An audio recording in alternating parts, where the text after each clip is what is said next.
Yeah, I've just learned is an actual doctor. Ooh. Adding to the ranks of Dr. John Cooper Clarke, Dr. Feelgood, the Doctor in Turning Japanese by the Vapors, and I think that's it for the punk genre for doctors. So it's a small gang, but despite being a small group, he's got the biggest fucking case of merchandise ever. So get your fucking wallets at the ready, folks. Make some noise for James Domestic! Cheers all. Yeah, I am a doctor, Dr. Domestic. Who would have fucking thought it, eh? Okay, so yeah, I'm quite tired because I did a gig in Nottingham last night, didn't get a lot of sleep. But I'm trying not to race through it in about 7 minutes. Like, really good. So yeah, some of you might know me from some of the bands that I've been in. We've played MPRV a few times with the Domestics and stuff, and you know, toured Europe a few times and done all these kind of things that DIY bands do. And most of the time, the great thing about the DIY punk scene is 99% of the people that you meet are all proper sound people, all really, really nice. But even within the DIY punk scene, you occasionally meet someone who's completely up themselves, who thinks that if they play to like 70 or 80 people a night, they're some kind of fucking rock star. And this first one is about that. I need to put my glasses on. I always forget that because I'm fucking old. I can't fucking see anything. Oh, can't even put them on. I'm so adamant with age. What am I doing? Right, okay, so this one's called Just Some Arsehole That Plays in a Band. And I have to read it because basically I've got a memory like a fucking goldfish, so I have to read everything. I'm sure you think there's something remarkable flows from every swish of your narcissistic hands, that passion and talent lurk in equal measure in your every fibre and your every gland. And I guess it's not your fault that no runway of sufficient size exists on which your ego is able to land, but you're just some arsehole that plays in a band. You are no better than your audience, the upright citizens, the malcontents, the plumbers, the secretaries, the accountants, the lecturers, the unemployed, the nurses, the chef. And if that is your stance, and I think it is, it's a monstrously deluded stand, because you're just some arsehole that plays in a band. Whether global or local, the size of your star and the music you play doesn't change what you are. You've not been touched by some divine hand that elevates you so far above what you deem bland that the man on the street, he just can't understand. No, you're just some arsehole that plays in a band. Woo!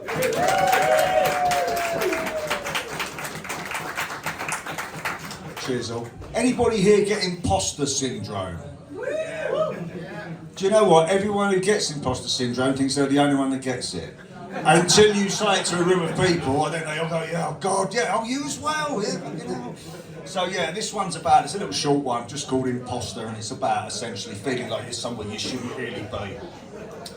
Weaving through the glittering throng like a shark but out of my depth, unsure of the protocol. Snout powder confidence. It's just a trick to cover my unacceptability so that I can maybe make the most of this opportunity, this nonsensical moment, a probable clerical error. I'm an imposter. I always have been and I always will be. 10 minutes tops and I'll be out of my arse.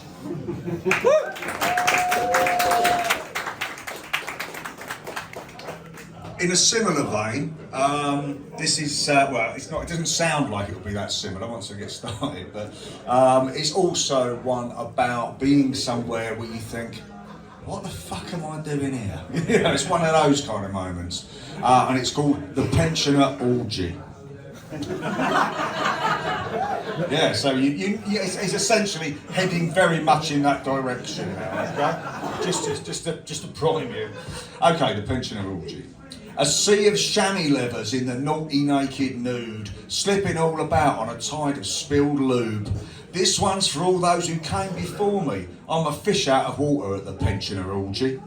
I'm only 34, but I still got the invite. They're short on fresh blood every Friday night. The nature of the exercise means medical concern with heart rates elevated and a rash of carpet burn. I've had a hard life and I've not aged well. I'm like a rabbit in the headlights and it can't be hard to tell because I'm in my birthday suit and I don't look swell. I'm in a sexed up Werther's original hell. Maureen sashays over and whispers in my ear something that I'm not entirely sure I want to hear. Her hand starts to roam and then she starts to moan. You don't need a doctor to tell she's having a stroke. I extricate myself and repair to a sofa that in hindsight someone should have put a plastic sheet over. In deep heat and fixing make you feel horny, then next week take my ticket to the pensioners' orgy.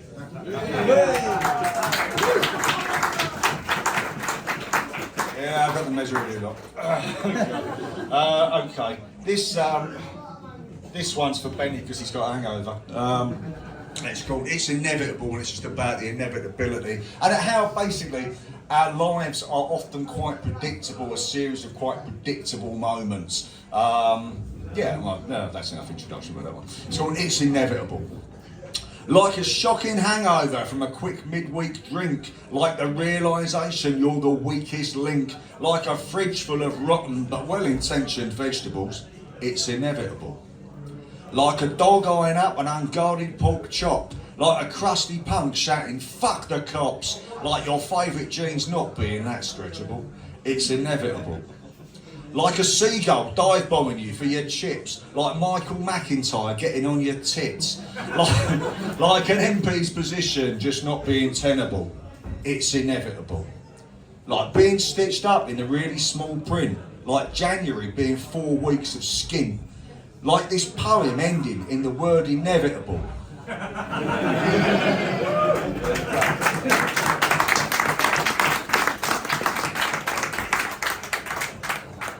Okay, right, here's a question for you. What have Winnie the Pooh, Porky Pig and Paddington Bear got in common?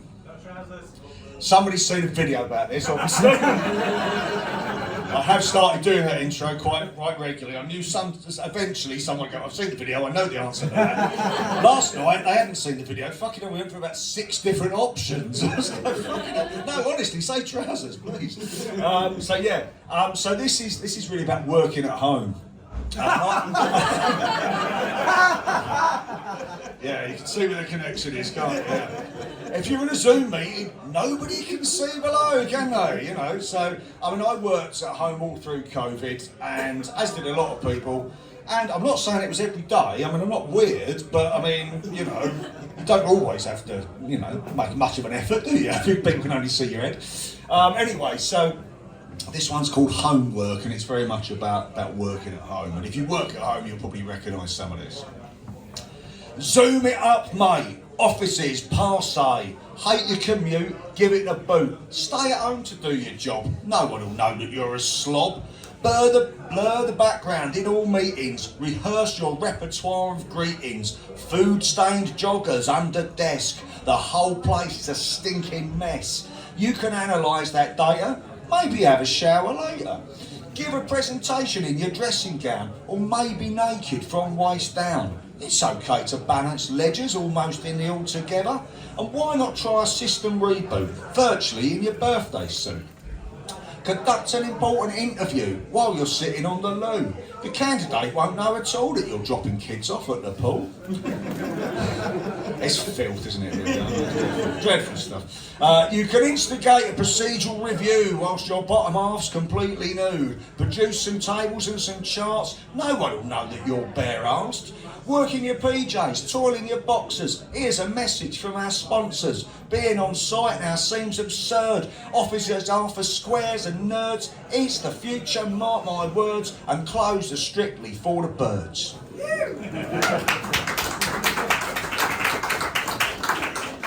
Okay, as Henry mentioned, I do have quite a lot of merch over there. It would be great if any of you wanted to buy some of those. I've got books, there's some vinyl over there, and there are a handful of t-shirts that are left in just whatever sizes they're left in.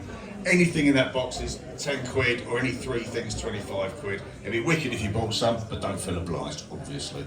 And I will just say that actually I have to leave after Dick Richard has been on. I then have to drive over to Stamford because I'm opening up a gig the Subhumans are playing there, which is particularly nice and sweet for me because actually Dick Lucas really likes those books, and he's actually got a really nice quote on the back of the second one. And really my point of saying that is, if it's good enough for Dick Lucas, it's fucking good enough for any of you lots, alright? Right. given that he's one of the best lyricists the punk scene has produced probably over the last 40 years, I'm pretty chuffed about that, if I'm honest. Anyway, who wants to hear a poem about a man who is sexually aroused by photocopiers? I would take that as a yes. And in fairness, it's a showbiz question. I'm going to do it anyway. So. Okay, this is about a man called Phil, who really likes photocopiers. Right, okay. Phil fancied photocopiers. Each and every click and whir from their solid plastic bodies was a sex kitten's purr. Phil fiddled with photocopiers. He stuck his hands right in their drawers. He'd fiddle with their buttons and caress A3 and 4. I don't know why I'm doing the actions. It's not about me. This is not a confessional. Phil fondled photocopiers. It was his overriding kink. He'd slobber on their output trays and fill them with man ink. Every time. Phil fucked photocopiers, called them his inky whores, discovered in flagranti with a Xerox. Phil don't work here anymore.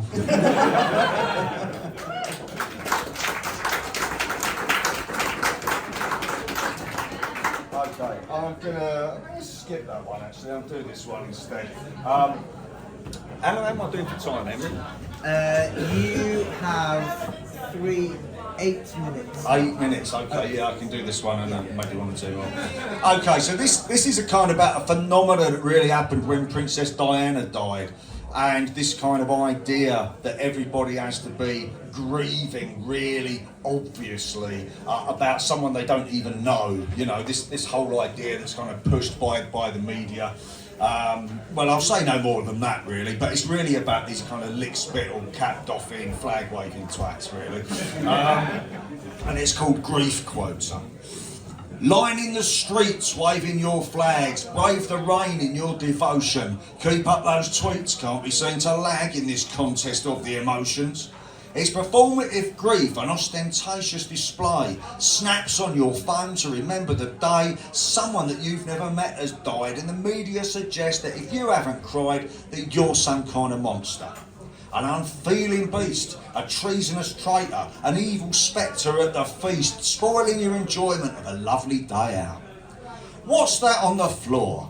It's my bollocks. I laugh them off listening to your bullshit, listening to you trying to take me to task for not fulfilling my grief quota. Did Whittle tell you what to do? Did the channel convince you that the country's in bits? You sap, you idiot. You just want to feel something, but you don't have the brains and you don't have the heart. You wouldn't even know where to start. So you buy into this ready-made scene, a mawkish microwave pretense of grief. It's over-packaged and it's quick to heat. You didn't really have to think or feel a thing. Just pin on your badge and go with the flow. You dupe, it's gloop, it's the lick-spittle show. Oh, there's no substance, just fanfare and bluster. It's jelly and custard for the cerebrally flustered. Film it for your IG so everybody can see your wooden performance. It's MSG for the gormless. You can't get enough once you're shown what to do, and you can have my full share of it too.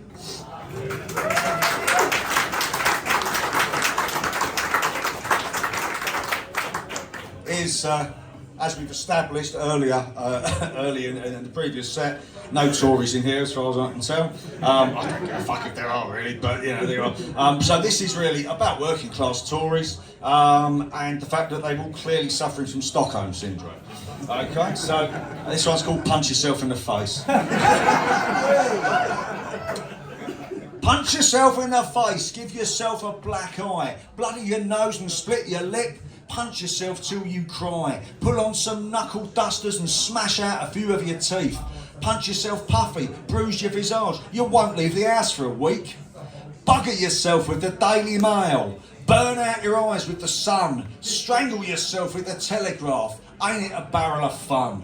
Unconsciously you've been doing this for years. Has it finally clicked? Do you ken? That's a bit you're Scottish there, just in case you were thinking I wasn't multilingual. Down on your knees you promise and plead that you'll never vote Tory again. Okay,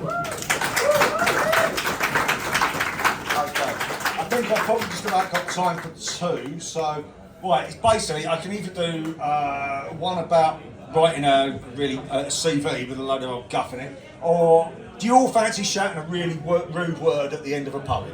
Okay, right, okay. In that case, that was very much the answer I was expecting, to be honest. So, you do have to listen very carefully because I'm not going to tell you what the word is. I will just point and you will tell me based on the rhymes leading up to it. Okay, so this is if this goes wrong, it's your fault, basically.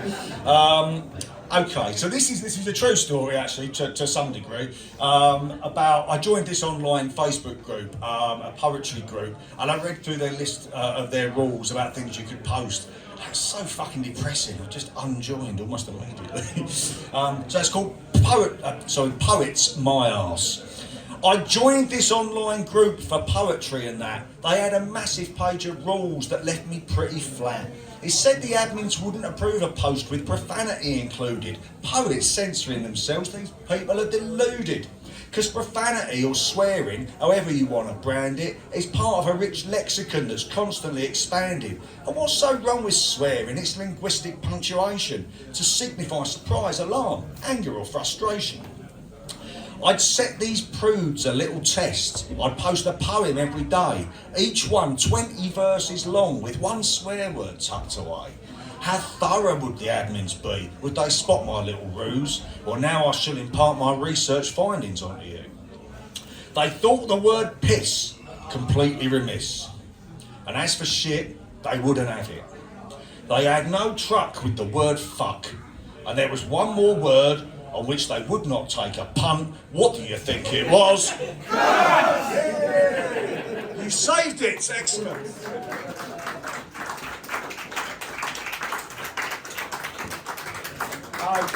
Okay, if I can find it, I will do my usual ending. Okay, so this is, anybody here into superheroes, Marvel, DC, that kind of stuff? Yeah, I'm not, because I'm an adult, but never mind.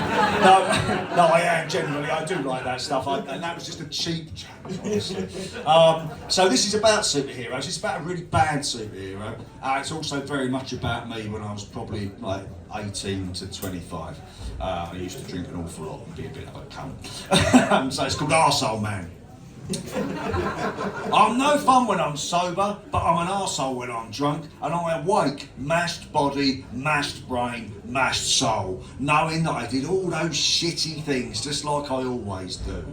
Arsehole Man arrives as a tornado after 6 pints, cape askew, a stain on the crotch of his tights, piss on his boots and flecks of white powder on his mask, quake at his bullying wisdom, wince at his cruel remarks, his ill-considered jokes, never at his own expense. Arsehole Man on the shots, no one can leave now, holding court, being fucking super, knowing everything, putting the world to rights in ways he doesn't even understand. It's just drool, it's words that stagger as much as the frame. He set fire to his cape, played ball and ripped the bays, displays his special powers in abracadabra on the way home. Flying he is into the road, just misses a fight with a taxi. Arsehole Man, won't you save us from you? Think of the children, he's no marvel. Arsehole Man, is it a bird? Is it a plane? What is this colourful sight? It's Arsehole Man to ruin your night. That's my last one. I hope you enjoyed. Well, not night, afternoon. So yeah, I've got to shoot off really quickly after Dick Richard because I do need to get over to Stanford. But if anybody wants anything, do come and see me. Pretty sharpish once we're done. And if you don't, well, I'll just cry in the corner. That'd be fun. Thank you all very much. Cheers.